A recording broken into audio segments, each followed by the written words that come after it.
His voice was strange, tight, controlled, the voice of a man who was holding himself together through sheer force of will.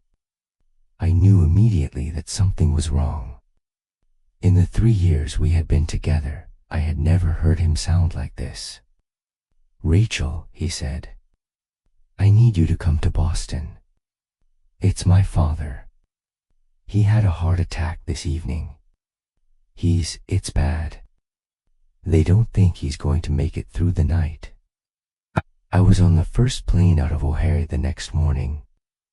The flight was turbulent, the kind where the plane drops suddenly and the fastened seatbelt sign stays on and everyone clutches their armrests in silence.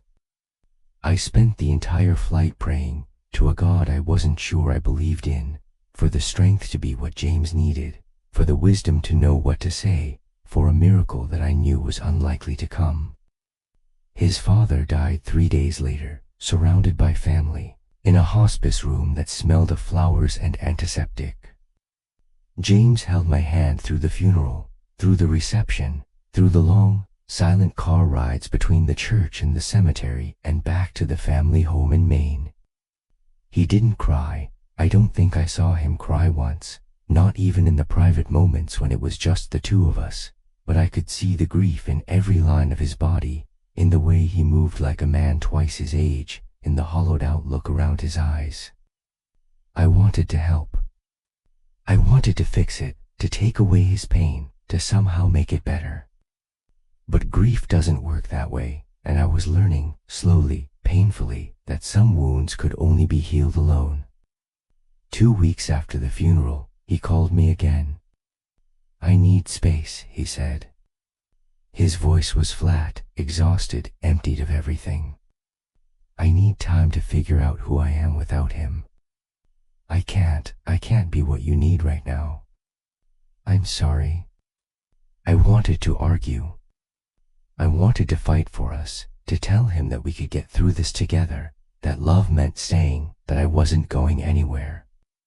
But I heard the grief in his voice, the same grief I had felt when my own mother died 6 years earlier, and I understood that some wounds were too deep for band-aids, that some people needed to disappear into their pain before they could find their way back. "Of course," I said. "Take the time you need. Don't wait for me," he said. "I don't know how long this will take. I don't know who I'll be when it's over. I can't ask you to put your life on hold for me." But even as he said it, I knew I would. I would wait. I would put my life on hold, again and again and again, because that is what you do when you love someone, not because it's healthy or reasonable or fair to yourself, but because you cannot imagine doing otherwise. "Okay," I said. "I'll be here." He didn't call for 6 weeks. When he finally did, his voice was different. Older, somehow. Steadier, but also more guarded. There was a wall there that hadn't existed before, a wall that his father had helped build and that his death had, paradoxically, made higher. "I think we should slow down," he said. "I've been doing a lot of thinking. About my father, about my life, about the kind of man I want to be going forward. And I realized I haven't been fair to you. I've been carrying so much baggage, so much grief, and I've been leaning on you to help me carry it. That's not fair to you. You deserve someone who can give you everything, not someone who is still figuring out his own mess. James, I wanted to help you carry it. I know. And I love you for that. But I think we might be better as friends. At least for now. Until I can figure out who I am again." I sat in my apartment in Chicago, the phone pressed to my ear, and felt my future crumbling. I had waited 4 years for this man. I had put my life on hold again and again. I had imagined our future so clearly that I could taste it, the morning coffee, the Sunday newspapers, the growing old together. And now he was asking me to step back, to accept less, to become just a friend. "James, please." I'm sorry, Rachel. I really am. You deserve someone who can give you everything. I don't know if I can do that right now. He didn't say it, but I heard it. Maybe not ever. I didn't argue. I didn't beg. I had spent too much of my life chasing things that weren't meant for me, and I had finally learned, had been forced to learn, by the repeated pattern of my own heartbreak, that some doors, once closed, are meant to stay closed. That some people cannot be loved into wholeness. That sometimes the kindest thing you can do for yourself is to accept the loss and walk away. Okay, I said. I understand. Stay in touch, he asked. There was something desperate in his voice now, something that sounded almost like hope. I don't want to lose you entirely. Even if we can't be together, I don't want to lose you. But we both knew it was a formality. The space he needed had already become a chasm, and no amount of goodwill could bridge it. The James the First had loved, the one who looked at me in conference rooms with those warm brown eyes, who told me I was brilliant, who held my hand across tables and whispered that he had never felt this way before, that James was gone. In his place was a man I didn't quite recognize. A man who had been broken by loss and who didn't know how to let anyone put him back together. We'll stay in touch, I said. Take care of yourself, James. You too, Rachel. You too. He hung up. I didn't hear from him for a long time. Love quiet, forbidden midlife romance? Subscribe to Noah's Awakening for more slow burn stories. Chapter 6, 13 years later. It is October again. The 13-year anniversary of the afternoon I met James Richardson. I am 44 now. I live in a small house in Cambridge, Massachusetts, not far from the city where we first met, where we first fell in love, where we first started to build something together that never quite got finished. I worked as a consultant, helping nonprofits tell their stories, the kind of work that matters, that has meaning, that doesn't require 17-hour days or the sacrifice of everything else I once thought was important. I am good at my job. I am content most of the time. I never married.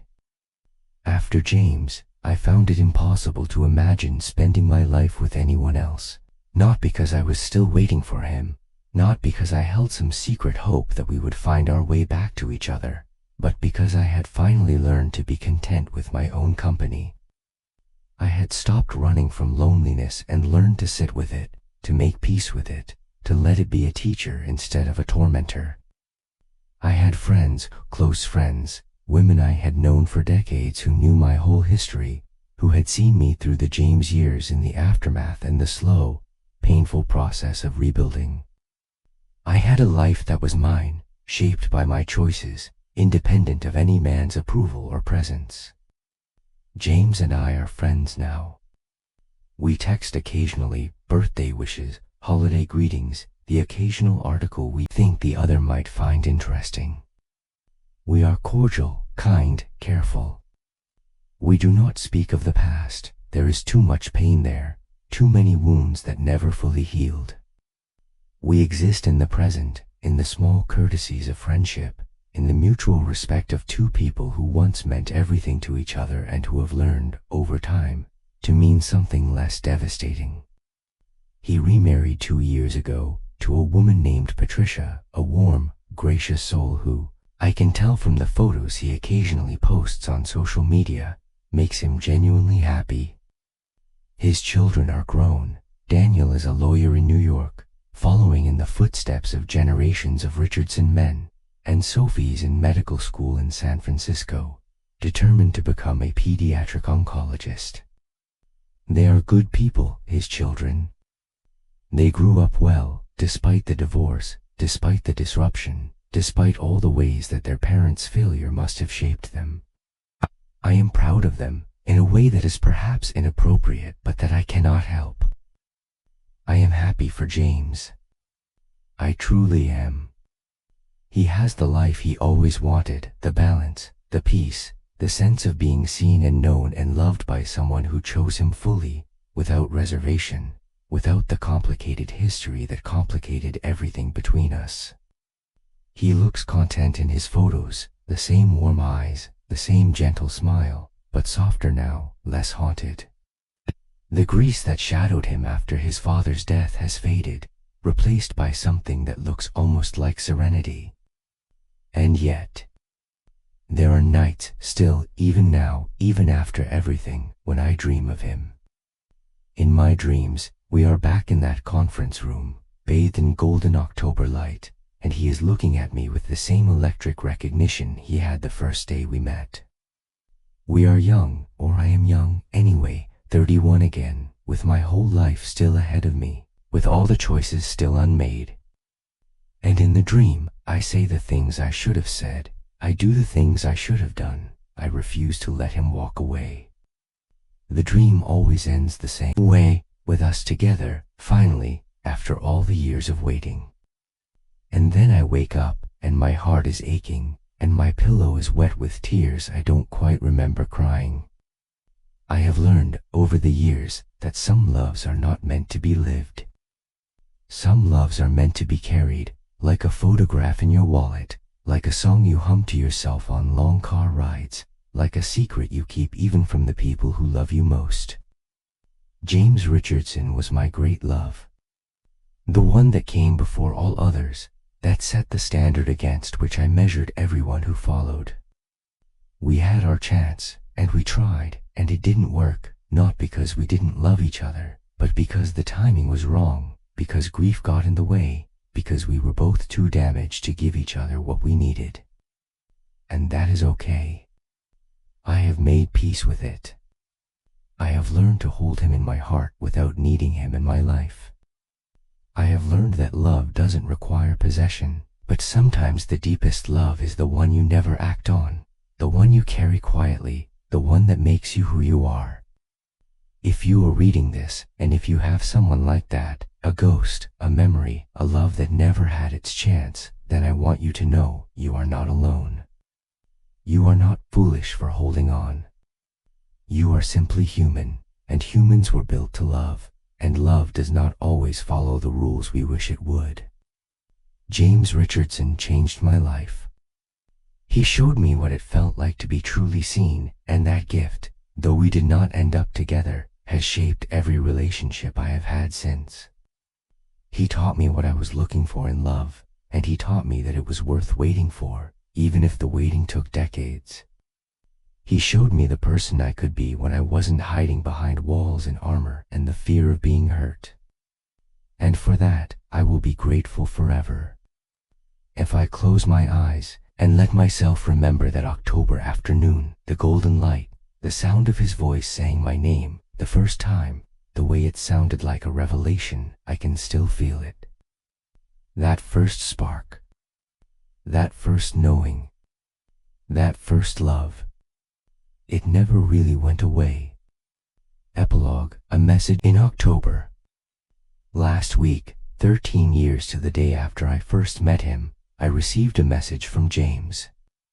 It wasn't a text, it was an email, long and careful, the kind of message that took a long time to compose. I read it 3 times before I understood what he was saying. I saw a woman in Harvard Yard today, he wrote. Red hair, glasses, walking with a stack of books. For a moment, I thought it was you. My heart stopped. I stood there for a full minute, watching her, trying to convince myself it wasn't you, that you were in Cambridge, not Cambridge, that our paths wouldn't cross like this after all these years. And then she turned, and she wasn't you, and I felt something I can only describe as relief and disappointment at the same time. I think about you more than I probably should. I think about what might have been if I had been braver, if I had left Caroline sooner, if I had come to you when I first knew how I felt instead of waiting all those years. I think about the life we might have had, the conversations we might have had, the mornings we might have woken up together, the old age we might have faced side by side. I don't regret my life now. I love Patricia, and I am grateful for the life we have built. But I want you to know, Rachel, I want you to know that what we had was real. It wasn't a fantasy or a mistake or a midlife crisis. It was the truest thing I have ever felt. And I have never stopped loving you, not entirely.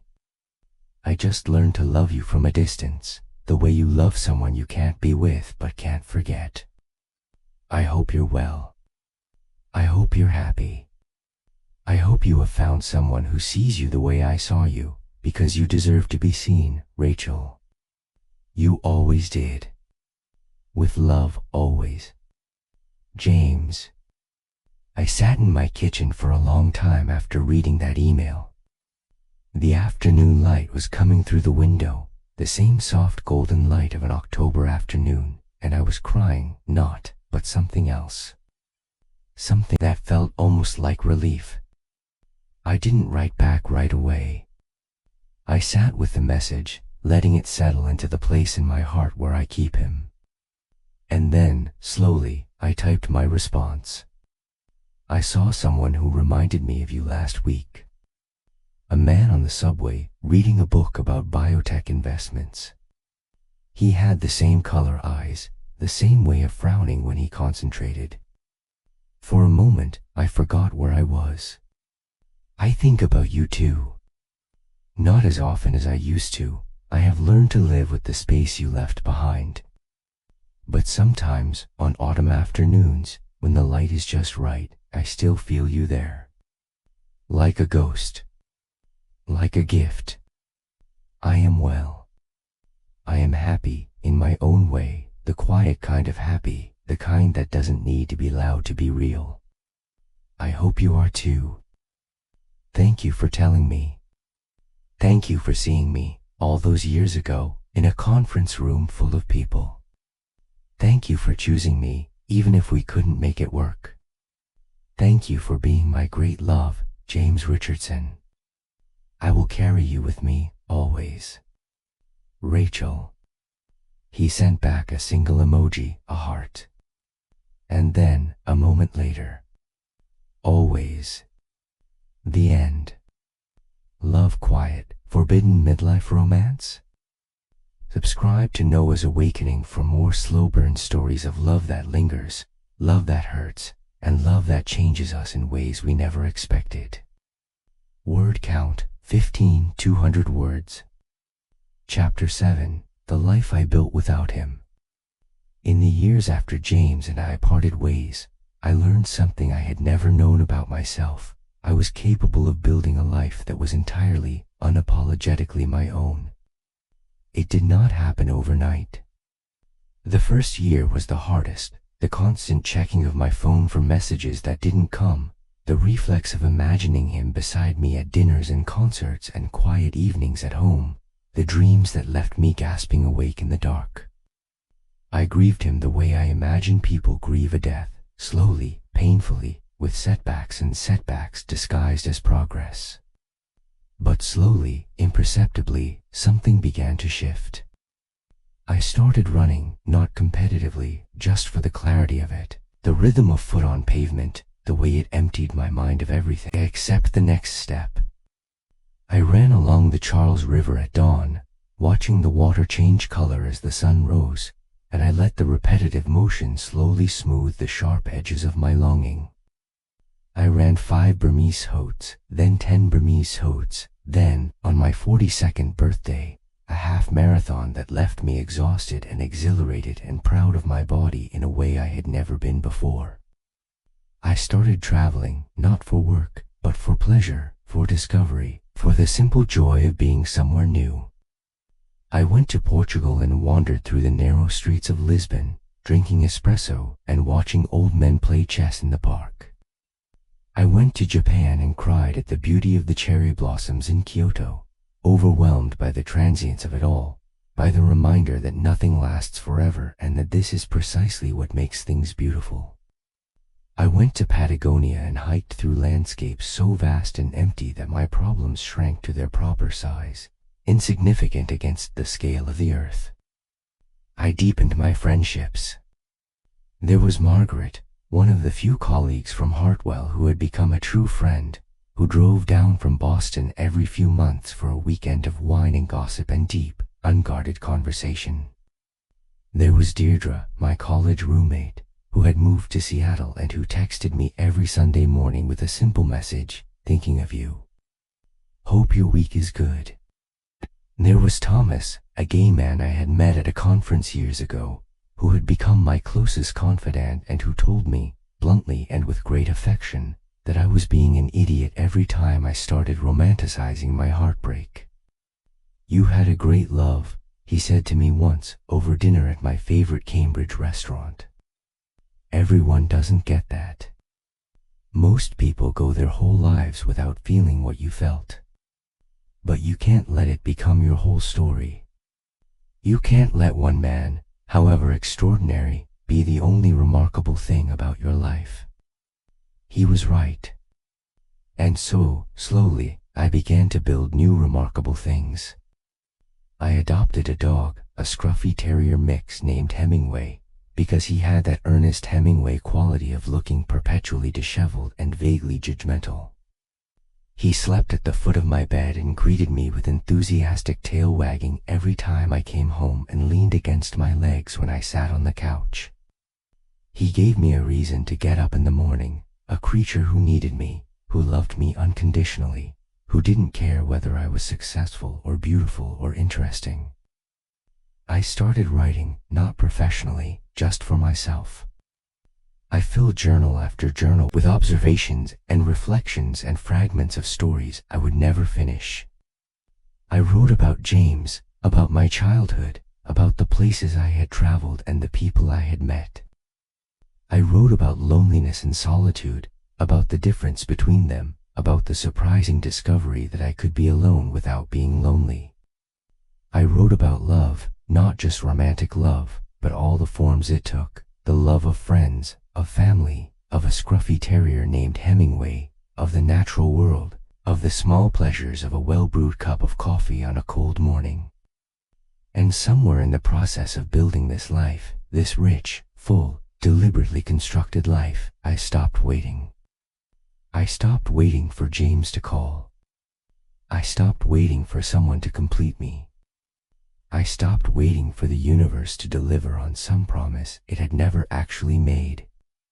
I stopped, in other words, being the woman who defined herself by her relationship and became the woman who defined herself by her choices. This is not to say that I stopped loving James. I didn't. I love him still, in a way that I have come to understand is not a weakness or a failing but simply a fact about me, like having brown eyes or being left-handed or preferring the mountains to the sea. He is part of my history, part of my formation, part of who I became by loving him. And I am grateful for that, for the person I was when I was with him, for the person I became when I learned to let him go. But I am also whole without him. That was the lesson I had to learn, and it took me nearly a decade to learn it. And it is, I think, the most important lesson any of us can learn, that we are complete in ourselves, that we do not need another person to make us whole, that the love we give ourselves is the foundation upon which all other love must be built. A letter to the woman reading this. If you have made it this far, if you have read Rachel's story all the way through to the end, then I suspect something in it has resonated with you. Perhaps you, too, have loved someone who got away. Perhaps you, too, have spent years wondering what if. Perhaps you, too, have learned that some loves are not meant to be acted upon, that some connections are meant to remain in the realm of possibility rather than reality, that some people are teachers more than partners. I want to tell you something, and I want you to believe it. You are not broken. You are not incomplete. You are not waiting to be saved by someone who will one day ride in on a white horse and make everything all right. The love you feel, the longing, the grief, the tenderness is not a sign of weakness. It is a sign that you are alive, that you are capable of feeling deeply, that you have not let the world harden you into something safe and numb and joyless. But I also want to tell you this, You deserve more than waiting. You deserve more than pining. You deserve more than the quiet, bittersweet comfort of loving someone from a distance. If you have spent years waiting for someone who cannot be with you, for whatever reason, however indignant the reasons, then I want you to know that it is okay to let go. It is okay to stop waiting. It is okay to build a life that is yours, to fill it with people and passions and purpose, to become so busy living that you forget to grieve. This is not betrayal. This is not giving up. This is growth. This is the natural, healthy progression of a heart that has loved and lost and learned to love again, not the same love, perhaps, but a different kind. A kinder kind. A love that begins with yourself and radiates outward from there. James Richardson was Rachel's great love. But her greatest love, the one that saved her in the end, was herself. And it can be yours too. Love quiet, forbidden midlife romance? Subscribe to Noah's Awakening for more slow burn stories of love that lingers, love that heals, and love that transformed us in ways we never expected. Final word count, 15,800 words. Subscribe to Noah's Awakening for more stories of quiet longing, slow burn romance, and love sound and lost and found again. Chapter 8, What Remains.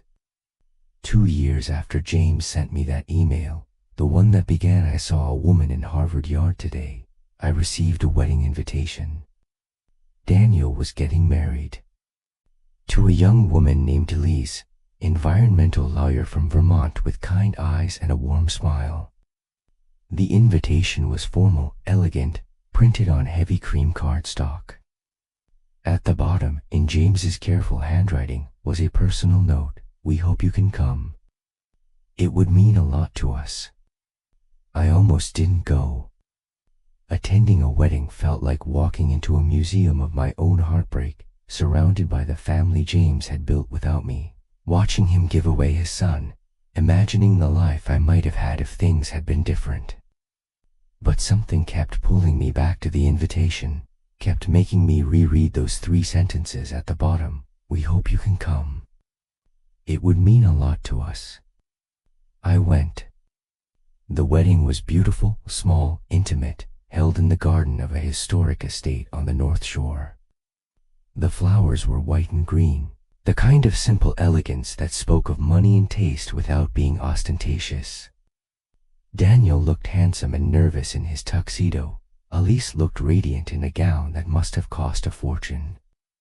And James looked old. Not old in a bad way. Just older. The silver at his temples had spread, become something more substantial. The lines around his eyes had deepened. He moved more slowly, more deliberately, as if he had learned to savor things in a way he hadn't before. When he saw me across the reception, he crossed the garden to where I stood, and for a moment we simply looked at each other. "You came," he said. There was something in his voice, surprise, gratitude, something else I couldn't quite name. "I came," I said. He looked at me for a long moment. "You look wonderful, Rachel." "Happy." "I am happy," I said. And I meant it. "How are you? How's Patricia?" "She's well. She couldn't be here tonight. She's traveling for work. But she sends her regards." We talked for a few minutes, careful, polite, the kind of conversation 2 old friends might have. About his work, semi-retired now, finally, after 30 years of grinding, about my consulting practice, thriving, so filling, nothing like the corporate life I once led, about the weather and the flowers and the beauty of the venue. And then Sophie appeared at James's elbow, and she was no longer the 13-year-old girl who had told me her father seemed happier. She was a grown woman now, 25 years old, with her mother's cool beauty and her father's warm eyes. "Rachel." She hugged me with genuine affection, and I felt a warmth in my chest that surprised me. I'm so glad you came. Dad told me you might, but I wasn't sure. How could I not come? I said. Daniel's a wonderful young man. He deserves to have everyone who loves him here to celebrate. Sophie looked at me with an expression I couldn't quite read. Can I tell you something? She asked, glancing at her father. Something I've wanted to say for years. Of course. She took a breath. When I was 13, my parents were getting divorced and my dad was falling in love with you. I didn't understand it at the time. I was too young to understand what was happening between you and him. But I knew that something had changed. I knew that he had become someone different, someone lighter, someone who actually seemed excited about his own life for the first time in years. And even though everything fell apart, even though you two didn't end up together, I want you to know it mattered. What you gave him, even briefly, it mattered. He talks about you sometimes. Not often, but sometimes. And when he does, he gets this look on his face, this look of gratitude, of tenderness, of something that never quite went away. Sophie, James said, a warning note in his voice. No, Dad. She should know. Sophie turned back to me. I just wanted to say thank you. For loving him when you did. For seeing him when no one else could. And for, she hesitated. For letting him go when you had to. That must have been the hardest thing you've ever done. I felt tears threatening behind my eyes. It was, I said. But it was also the right thing. For both of us. Sophie nodded, then hugged me again and disappeared into the crowd to join the other bridesmaids. James and I stood in silence for a moment, watching her go. She's remarkable, I said. You've done well, raising her. We've done well, he corrected gently. Caroline may not have been the right partner for me, but she was a good mother. Our children turned out well because we both loved them, even when we couldn't love each other. We stood there for a moment more, two people who had once loved each other deeply, watching the celebration of a family that had been built without me in it. And I felt, surprisingly, unexpectedly, okay. Not happy, exactly. Not sad. Just at peace. As if a chapter that had remained open for 13 years had finally, gently, closed. I'm glad you came tonight, James said quietly. I'm glad I got to see you. I'm glad you're happy. I'm glad too, I said. I'm glad you're happy, James. I really am. He nodded. Then, very slowly, he leaned in and kissed my cheek, a gesture so simple, so ordinary, that it almost didn't register. But in that kiss, I felt everything. The history we shared, the love we had built, the loss we had endured, the grace we had built, finally, impossibly foresound. Take care of yourself, Rachel Foster, he said. You too, James Richardson. And then he was gone, swept into the crowd by the responsibilities of father of the groom, and I was left standing alone in the garden, surrounded by the sound of laughter and champagne glasses and a young couple beginning the life I once imagined having. I stayed for another hour. I danced with Daniel, who thanked me for coming and told me, with the earnestness of a young man in love, that he hoped I would find what I was looking for.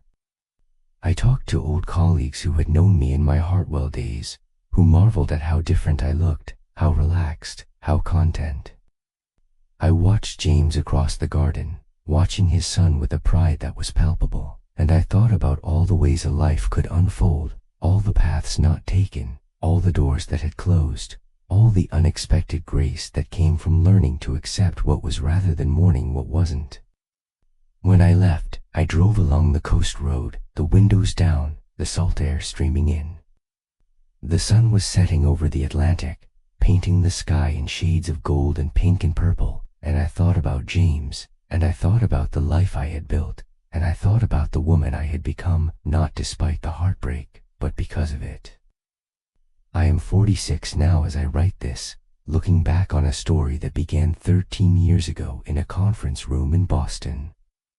I am no longer the woman who loved James Richardson, though I will always be the woman who loved him once. I am something else now, something more complex, more layered, more at peace. I am a woman who has loved and lost and learned to love again. I am a woman who has found her own quiet happiness, her own corner of the world, her own reason to get up in the morning. And if, on certain autumn afternoons, when the light is just right and the air smells of fallen leaves and wood smoke, I still think of him, if I still feel, for just a moment, that old familiar ache, then I think of Sophie's words. It mattered. What you gave him, even briefly, it mattered. Yes, it mattered. And it always will. The final truth. There is a kind of love that is meant to be held, not acted upon. There is a kind of connection that exists not in the possession of another person, but in the transformation of yourself. There is a kind of happiness that comes not from getting what you want, but from learning to want what you have. I learned all of this from James Richardson.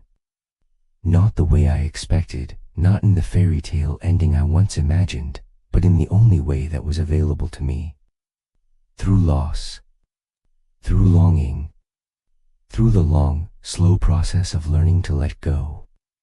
He was the love of my life.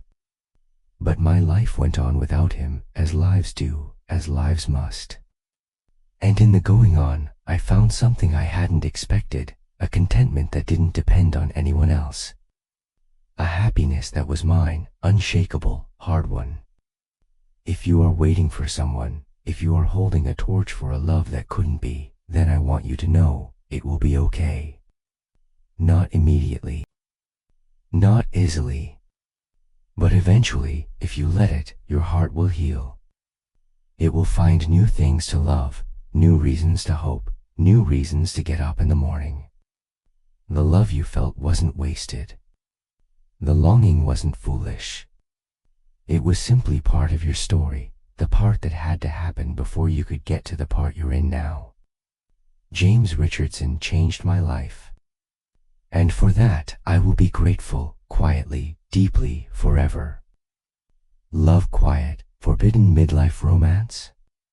Subscribe to Noah's Awakening for more slow burn stories of love that lingers, love that heals, and love that transforms us in ways we never expected.